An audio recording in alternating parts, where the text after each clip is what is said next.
week. I know you're getting ready for your first scrimmage coming up. How would you kind of evaluate things after the first week and a half? Yeah, it's been great. I mean, the guys are really working hard. We're making progress. So, yeah, things are in a better spot than when we first started, for sure. What's the tempo? I mean, what's some of the things that stood out to you? I know you've been working on some tempo, obviously, with the way the offense is going to be geared. How's that been going with some of the younger guys, and some maybe how's everyone been able to adjust? Yeah, the tempo's been good. You know, just the general organization of practice and what we expect the guys in tempo to play is obviously a lot better than when we were in the spring. And we work the fast plays, the tempo every day, just to make sure that's grooved. But there's other layers to it too. How would you characterize the quarterback battle at this point? Yeah, good question. So we get an opportunity to play more situational football here coming up very soon. So that'll be tomorrow. So we'll get a better idea of where those guys are at right now. Like the big thing that we're really trying to see is which guy is going to be able to execute the call in and out of the huddle, operating the tempo, chemistry with the receivers and the tight ends and the running backs. And right now all those guys are actually doing a really good job, making a lot of progress. How are you balancing the reps with first team, second team, third team?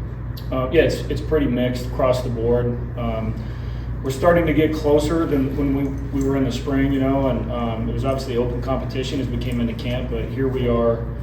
I guess this is almost 2 weeks fully in camp, and things are starting to figure themselves out, but we will know a whole lot more after our first scrimmage.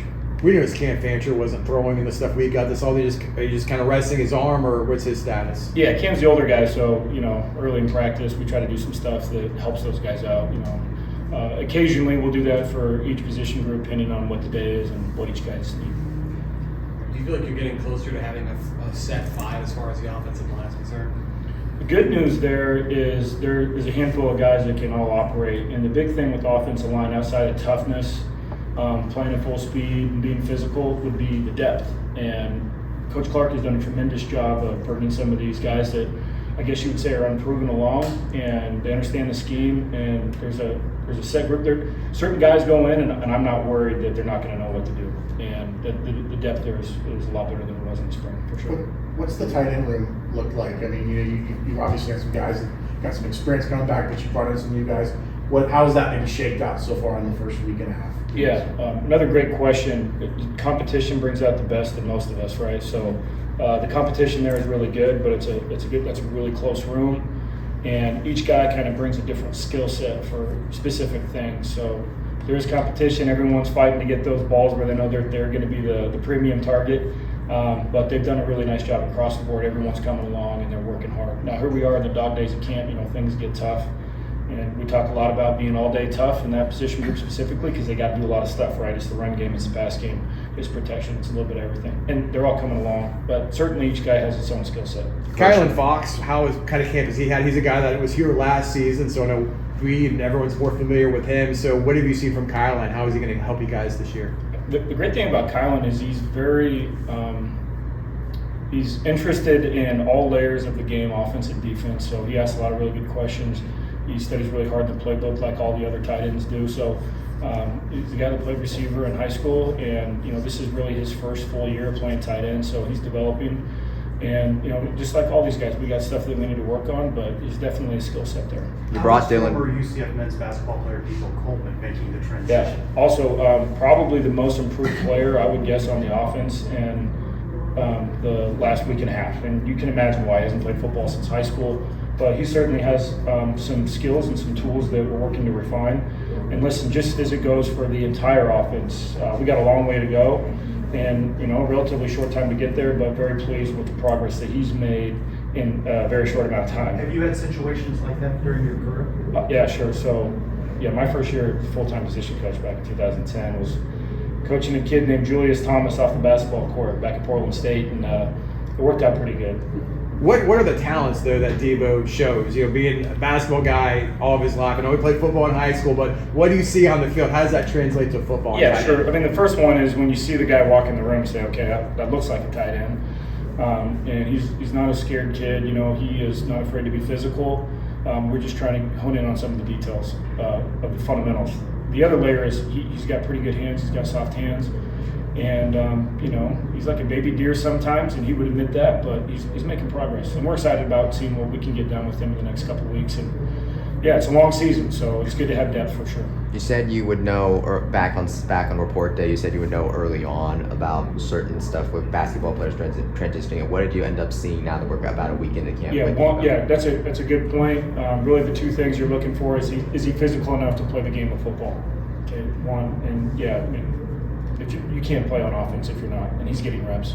So I think that maybe answers that. And then the second layer to it is, as a skill position, you got to be able to catch the football. And Debo shows the ability to do that, just like with the rest of the tight ends. Dylan Wade played a lot at his previous school. I know he's going to be, I'm assuming he's in the primary mix. Just tell us more about, Dylan, kind of what kind of camp he's been having. All day tough.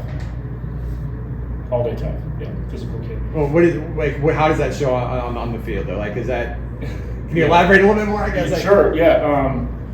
He is willing to do things and go to that dark place, and we're trying to make that more consistent with everyone in the room, and he's illustrated that so far. Now, he's not perfect, just like I'm not perfect, just like nobody else. We got a long way to go, but that's been good. Running the routes, he can catch the football. I mean, the guy's, I think it's like 22 pounds heavier than when he got here, so he's doing the things that it takes to play the position of tight end. And I'm excited to see how he develops the next couple of weeks. What's your emphasis on blocking with Kylan and Dylan?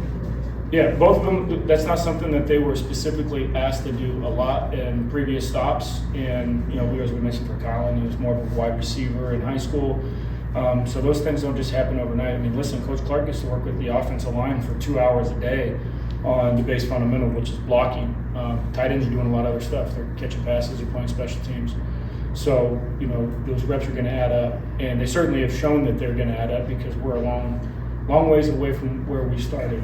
Is Max Drag, is he your blocking tight end? Or I know he's a new addition to this summer, wasn't here in spring. So what kind of role do you see Max having in your room? Yeah, I wouldn't put, like I mentioned earlier, these guys have different skill sets, but we're not ready to label a guy as this is a pass catching tight end, this is a run blocking tight end. Those are generally going to be the things that you guys say. We have guys that have specific skills that are better than others, and they're working on those other things. Max is doing a great job. Tremendous ad. Glad he's here. Back on the quarterbacks, what are you seeing from Ja'Cory that you've liked so far this camp? JB's put a lot of work in, and in relationship to that room, it's kind of the universal theme that those guys put time in the summer. Obviously working on the leadership stuff, but what he's shown is obviously there's certain things that he can do with the football in his hands. And when he pulls down the ball and he has some room to run, that's a really good thing. And then he's obviously making progress in other areas, getting through progressions and that kind of thing.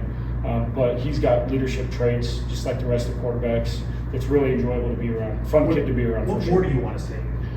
Just consistency, and I don't want to say that's specific to any one player either. That's really I can ask about the others. Yeah, that's really what we're looking for is consistency, and I think that what we did was really smart. It's paying off because competition, like I said, that's going to bring out the best in most of us, and those three guys just happen to be the guys that you would want to be in competition with because iron sharpens iron with that group. Are you open to multiple quarterbacks as the season starts? That's a great question maybe to ask Coach Frost after the scrimmage. We got a little bit of ways to go. I'm never turning down anything. I don't think that there's a right or wrong way to handle those things as long as there's an expectation and you stay with that expectation. What's the standard? There's all sorts of things that you can label as, hey, the quarterback has to be the leader has to be the quarterback. For us right now, we're really excited to see what the scrimmage looks like here tomorrow. How is the tight end utilized in a Scott Frost offense? What are you getting the guys ready for this season? Yeah, I think the other cool thing, so that's a good question. How do we utilize the tight end in this offense? It's a lot like all the other positions. The more you can do, the more you're going to play, right? We talk about the tight end specifically having traits and strengths in certain areas. The more you can do, the more things that we can fit you into. But yeah, our tight end's got to be able to block, and they got to be able to run routes and catch passes. So there's not like one specific thing. But on top of that, if you can play at tempo and you can make decisions, because there's always going to be a decision to be made. If you can make decisions in real time and have the adaptability and dexterity to be able to do that, then you can play tight end. And I know that's not specific to the tight end position, but it's true. That's for every spot that we have. Obviously, the tight end is going to block a little bit more in line than the wide receiver. And the wide receiver might be in a pass a lot more than the tight ends in relationship to third down. But we need the tight ends to be able to do multiple things. Coach, You're I know we looking talk for- about Debo, but we had another player come over from the hardcore too with Dominic Campbell. I know he played a bit of tight end in his time, but he's an offensive lineman now. So just what did you see from him early on in camp, and how do you kind of make the determination to put him in O-line? Yeah, and just to be really fair, the offensive line position for a guy that's been playing basketball is a whole different layer of difficulty in relationship to tight end. And believe me when I say this, it is not easy to come off the hardwood and just play tight end. So you got kind of times that by 10 when it goes to the offensive line position. So Dom is doing a tremendous job of picking up our language and our systems. He has a little bit of time, and excited to see where he develops in the future. But he's doing a great job. Coach, specifically looking forward to for scrimmage tomorrow. I mean, what do you expect to take out of that first one, and what do you think you guys will be able to learn from it maybe moving forward? Yeah, that's really good. We have spent a lot more time than we did in the spring with situational football, because that's what the game's going to come down to, right? It's going to be the base fundamentals, blocking and tackling, running to and with the football, and we get to see that every day in practice. We also get to see situations when we script them. So now when we get into a real live football situation, which is our first scrimmage, those are going to just show up organically. Now we'll try and script some things up to where we can lead the situation the way we want it. But what I'm excited to see is our guys operate in those situations that come up without it being on the script, without the coach being in the meeting room telling them like, hey, you can expect third down or you can expect red zone. And then can we execute through those things? So that's going to be exciting. And I should probably back up, open with this. You just got to make plays. And that's what we're looking to see. We're at the point right now at camp where, okay, everyone generally has an idea or knows what to do. And we install every day. We don't baby these guys. We give them a full and real install, because the more you can do, that's going to help our team. But tomorrow when we scrimmage, now let's go make plays. Okay, it's not always going to be perfect. Can we play through the noise? At wide receiver, are you starting to see guys separate themselves and emerge and take leadership positions there? I'd say there's a handful of guys that consistently make plays, but there's also some inconsistency that needs to get dialed in, right? We got to keep the balls off the ground. We talk about it all the time when we're doing routes on air. It should be 100% completion percentage. Should be dang near 100% completion percentage in 7-on-7. There's no pass rush. And to be honest with you, that's the most important thing as a wide receiver outside of the base fundamentals of blocking, of catching the football. And that's not just the wide receivers, that's the running backs, that's the tight ends. So part of that has a lot to do with playing multiple guys, and I don't think we're any different than anyone else in the country. You're repping, your ones, your twos, and your threes. And I think after the scrimmage, we'll have a lot better idea of what that rotation might look like. And then I'll back up and tell you this, it's a long season. There's certain guys that are going to get more reps in the first game, and then who knows what will happen game 2 and game 3. Some of that has to do with attrition. Some of that might have to do with the defense that we're seeing and guys using their skill sets to attack it. Is that inconsistency consistent with where you are at this point in camp? Yeah, I think that the inconsistency that you brought up, that wasn't what I said.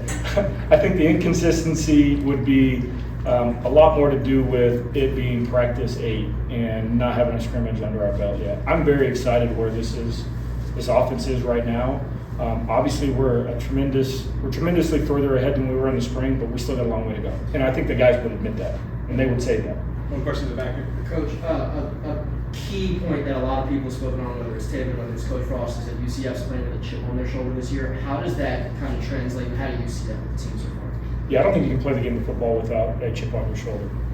That's what it is. And I'm excited about where we are at because we have a tight locker room. I think there's guys behind you right now that really do a good job of bringing it every day and building good relationships with not just their position group but others. Saw that in the summer. We came back and it was a little bit different life. Now I get it, man. There's a glow in every college football locker room right now, right? Everyone's 0-0, but I'm really excited about coming to work every day to work with these guys because we got good people that work hard and they want to win. And I think that's something that that's really just kind of building up. Have you guys started talking about or thinking about how you're going to split the snaps between Miles Montgomery and Jaden Nixon? It's a good problem to have when you got two, really good backs. Again, they obviously all do different things. We're going to make sure that those guys are involved. All right. Thanks, everyone.